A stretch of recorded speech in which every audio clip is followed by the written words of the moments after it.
Hello children, so we are back with one more video, and in this video we are going to learn 2-3 more things. In the last video अगर आपने अच्छे से देखा है और अगर नहीं देखा है तो प्लीज़ देख लीजिए क्योंकि नहीं तो आपको समझ में नहीं आएगा. तो in the last video we have done vertically opposite angles and many things, but उसमें से कुछ चीज़ें हैं जो आज हम आगे लेके चलेंगे. जैसे कि मैंने आपको बताया था vertically opposite angles. तो वर्टिकली ऑपोजिट एंगल्स के ऊपर ही आपकी फर्स्ट थ्योरम है आपकी बुक में, एनसीईआरटी की बुक में, and that is if two lines intersect each other then the vertically opposite angles are equal. यही मैंने आपको कल बताया था कि अगर कोई भी दो लाइंस इंटरसेक्ट करती हैं तो इनके आमने सामने वाले बनने वाले एंगल्स को हम वर्टिकली ऑपोजिट एंगल कहते हैं. ठीक है, तो ये दोनों इक्वल होंगे. अगर ये 30 डिग्री है तो ये भी 30 डिग्री ही होगा. ओके, एक और चीज मैंने आपको बताया था लीनियर पेयर ऑफ एंगल्स, या फिर मैंने आपको कहा था सप्लीमेंट्री एंगल्स. ये होते क्या है? सप्लीमेंट्री एंगल्स, जैसा कि मैंने आपको कल बताया था, ये वो एंगल्स हैं जो मिलकर 180 डिग्री बनाता है ना. तो इसका मतलब if I make a straight line and I make an angle like this, तो ये वाला एंगल और ये वाला एंगल मिलके, ये एंगल 1 है, ये 2 है, तो एंगल 1 प्लस एंगल 2 180 डिग्री बनाएगा. And this is called linear, these angles are called linear pairs, है ना. ये लीनियर पेयर्स ऑफ एंगल्स हैं क्योंकि 180 डिग्री बना रहे हैं, या they are supplementary angles because they are making 180 degree. इसी का अगर मैं ऑपोजिट बोलूँ तो मैं ये भी तो कह सकती हूँ कि अगर कभी मुझे ऐसा पता चले कि दो एंगल्स हैं, this angle is 30 degree and this angle is 150 degree. Okay, in that case we know that when we will add these two angles हमें 180 डिग्री मिलेगा, है ना. ये तो दिख ही रहा है. तो क्या मैं ये कह सकती हूँ कि क्योंकि ये दोनों एंगल 180 डिग्री बना रहे हैं, दैट मीन्स ये दोनों एंगल एक स्ट्रेट लाइन पे होंगे. मतलब इस लाइन को मैं कह रही हूँ, मैं ऐसा एज्यूम कर रही हूँ that because these two angles are making 180 degree, so मैं ऐसा एज्यूम कर रही हूँ कि they are on straight line, है ना. तो ये सेम ही बात को दो तरीके से बोलने का तरीका हो गया. In first way we are saying because these two angles are 180 degree, when you add these two angles the sum is 180 degree, so that means they are on a straight line. Or I can say that because they are on a straight line, that's why the sum of these two angles is going to be 180 degree. एक ही बात को बोलने के दो तरीके, और ये दोनों तरीके आपके काम आते हैं. कई बार ऐसा होता है कि आपको फर्स्ट वे से चलना पड़ता है क्योंकि एंगल का सम 180 डिग्री यानी कि स्ट्रेट लाइन है, या कई बार हमें ऐसे भी चलना पड़ता है कि क्योंकि ये स्ट्रेट एंगल है, स्ट्रेट लाइन है, तो दोनों एंगल का सम 180 डिग्री होगा. Okay, so this is the first theorem and axiom of the book. So now we will start exercise 6.1.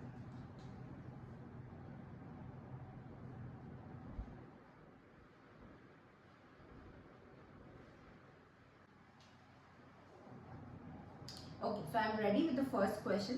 सो मैंने इस फर्स्ट क्वेश्चन को मैथमेटिकली यहाँ पर लिख लिया है. Okay, I am not written the full complete question in the language form, but I have done it in the mathematical form. देखिए, आपका क्वेश्चन यही है कि A B and C D intersect at O, means A B and C D are two lines, okay, and they are intersecting at point O. बताया था मैंने कल कि पॉइंट्स को हम नाम दे सकते हैं. ओके, तो A B is a line, C D is a line, और ये पॉइंट है O जहाँ पर ये इंटरसेक्ट कर रहा है. नेक्स्ट एक और लाइन हमें देखने को मिल रही है O E. Okay, about that they have not told anything, but दिख तो रही है हमें, तो ऑब्वियसली वो है वहां पर, है ना. अब नेक्स्ट पॉइंट इन्होंने क्या दिया है, इन्होंने कहा है ए ओ सी. ए ओ सी मतलब ए ओ सी ये वाला एंगल, ठीक है, plus B O E. B O E means B O E यानी कि ये वाला एंगल. तो ये क्या कह रहे हैं, the sum of these two angle is 70 degree, ऐसा ये हमें बता रहे हैं. Next they are saying BOD is equal to 40 degree. Now what is BOD?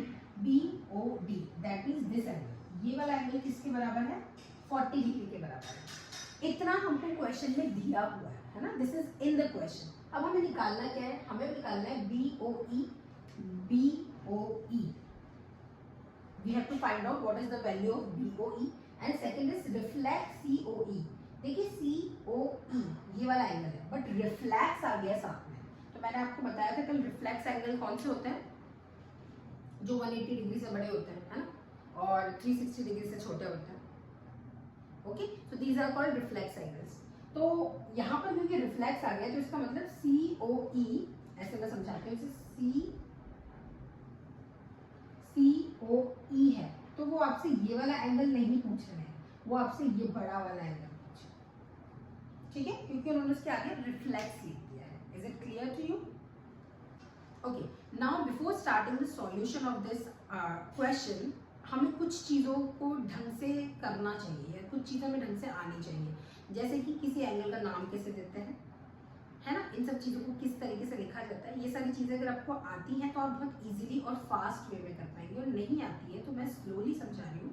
First question है, आप फर्स्ट क्वेश्चन में आराम से समझिए, ठीक है। This is a very easy question.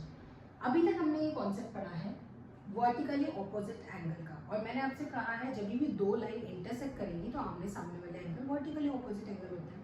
तो क्या इस फिगर में आपको ऐसा कोई वर्टिकली ऑपोजिट एंगल दिख रहा है जिसको देख के आप ऐसा कह सकते हैं कि यस मैम, इसका वर्टिकली ऑपोजिट एंगल ये है?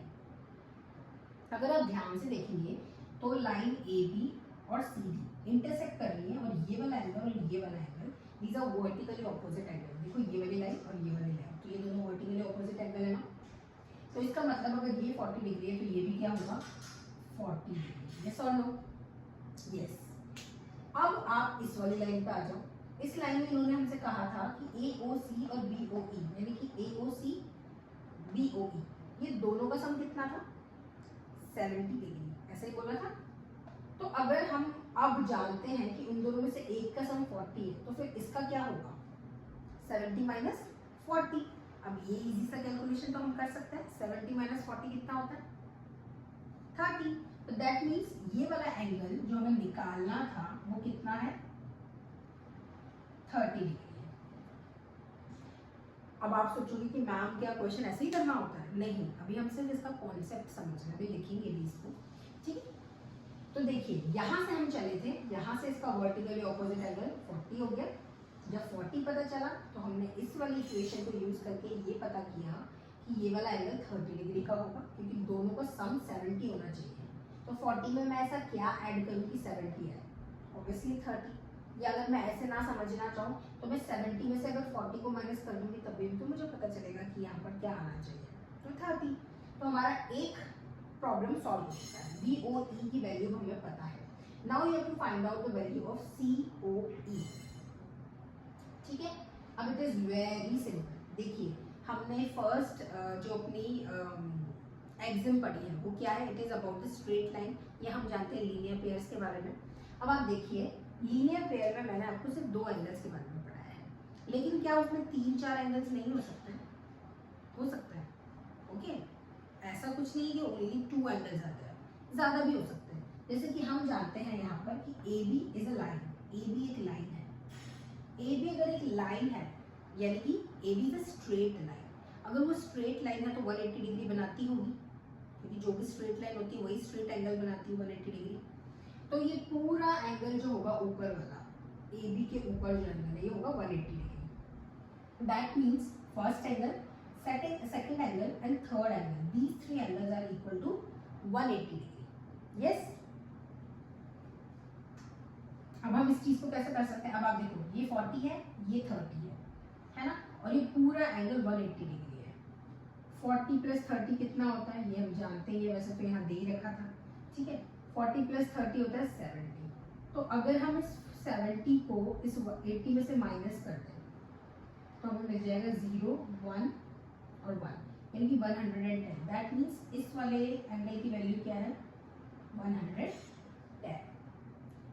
तो इज इन दैट इजी? कितना इजी था। अब इसी को लिखना कैसे हम ये समझ लेते हैं।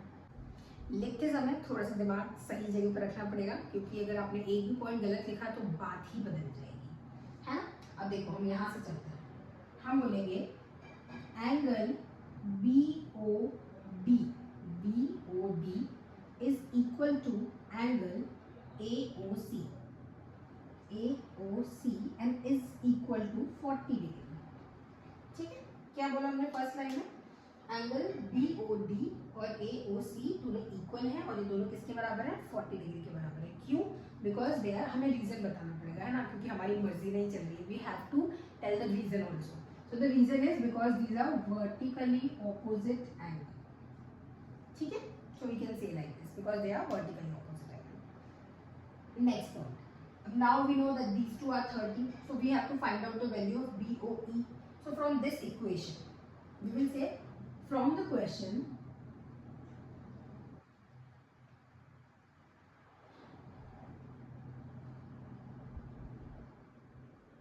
or we can say according to the question, okay, according to the question or from the question. So angle AOC plus angle BOE is equal to 70 degree. Now we know that AOC is 40 degree, तो इसको add करेंगे BOE के साथ तो 70 आना चाहिए।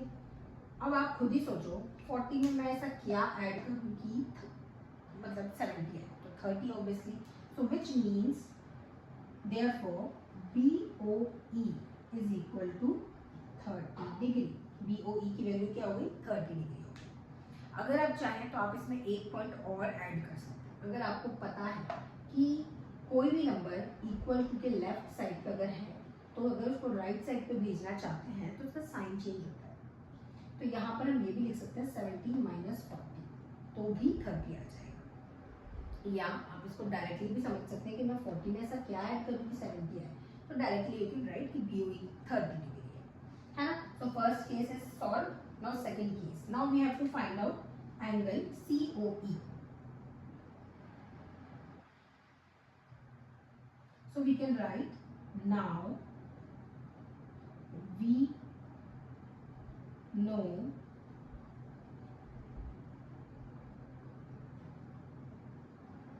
AB is a line, or we can say AB is a straight line. तो angle AOC plus angle COE plus angle BOE किसके बराबर होना चाहिए 180 डिग्री के बराबर। अब AOC की वैल्यू कहाँ है, यहाँ से 40, COE तो हमें निकाल पता ही नहीं है अभी तो, है ना, तो COE तो वही लिख लेते हैं। BOE हमने अभी निकाला है 30। अब देखो ये 30 प्लस ये 40, इसके साथ तो ऐड हो ही नहीं सकता है क्योंकि हम नहीं जानते इसकी क्या वैल्यू है, तो इसको तो वहीं रहने दो। COE प्लस 40 और 30 कितना हो जाएगा 70 इज इक्वल टू 180 डिग्री। अब आप इसको उस तरफ ले जाओगे तो COE is equal to 180 degree minus 70 degree यानी कि 110, ठीक है। अब ये तो सिर्फ COE की वैल्यू आई है, हमें तो रिफ्लेक्स एंगल निकालना था, है ना। तो अब हम क्या करेंगे, to find out the reflex angle हम एक सिंपल सा काम करेंगे। पहले तो हम जगह बनाएंगे कि इस चीज़ को करें कहाँ। तो I think this much space is okay for that. आपको दिख रहा है, दिख जाएगा आपको। तो देखो अब हमें निकालना है रिफ्लेक्स एंगल, तो रिफ्लेक्स एंगल COE, तो कुछ भी नहीं करना है, इस एंगल को 360 डिग्री में से माइनस कर देना है। देखो 360 डिग्री पता है कितना सिंपल होता है, 360 डिग्री होता है ये पूरा एंगल, एक लाइन पूरा गोला जो कंप्लीट हो जाता है तो वो 360 डिग्री होता है, ठीक है। तो अगर हम ये पूरा गोला कंप्लीट करेंगे तो ये 360 डिग्री है। अगर मैं इसमें से 110 माइनस करूँ तो क्या मुझे बचा हुआ वैल्यू पता चल जाएगा। अगर मैं इस पूरे सर्कल में से 110 को हटा दूँ तो क्या मुझे बचे हुए सर्कल की वैल्यू मिल जाएगी, यस और नो, यस। तो यहाँ पर अब मैं लिखूंगी C reflect COE is equal to 360 degree minus 110, ठीक है। अब आप देख लो 360 डिग्री में से 110, आपको कहीं रफ में करें, यहाँ कर लेते हैं 360 डिग्री में से 110, 0 में से 0 गया 0, 6 में से 1 गया 5, 3 में से 1 गया 2, so the answer is 250 degree. क्या मैंने सही किया, 0 माइनस 0, 6 माइनस 1, 3 माइनस 1, ठीक है, okay. So this is the question, so this is the first question. और आज के लिए सिर्फ इतना ही, कल हम और आगे थोड़ा डिटेल में जाएंगे और थोड़े लेंथी क्वेश्चंस, थोड़े टफ क्वेश्चंस करेंगे, but we will keep it easy to hard ताकि आपको धीरे धीरे समझ में